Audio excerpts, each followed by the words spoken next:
Kumba, mieux que les Lévialem, mieux que Kumbo,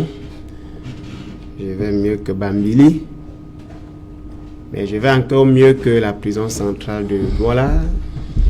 de Yaoundé et de Baoussam, où sont incarcérés un peu plus de 150 militants du mouvement pour la renaissance du Cameroun, et que jusqu'à présent, on ne sait pas pourquoi ceux-là sont incarcérés après de multiples renvois de procès. J'ai peur qu'ils se retrouvent dans le même sort que Adamou Vamonke, qui est déjà à 5 ans d'incarcération arbitraire sans procès. Et j'ai aussi peur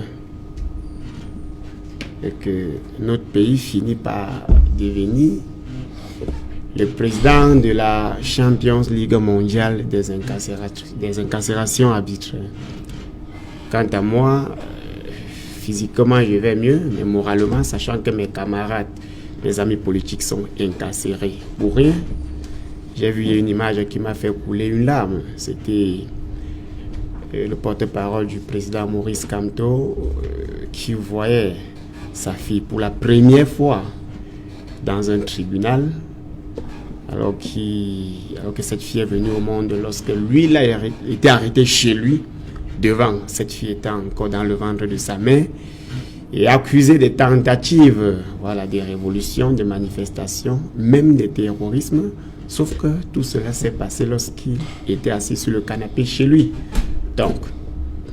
je suis fier lorsque le confrère, le compatriote du RDPC dit que le RDPC élimine les Camerounais, mais j'ai comme l'impression que cette élimination n'existe que pour ceux qui sont militants du RDPC, et que ceux qui refusent d'adhérer à ce parti politique doivent plutôt subir l'obscurantisme.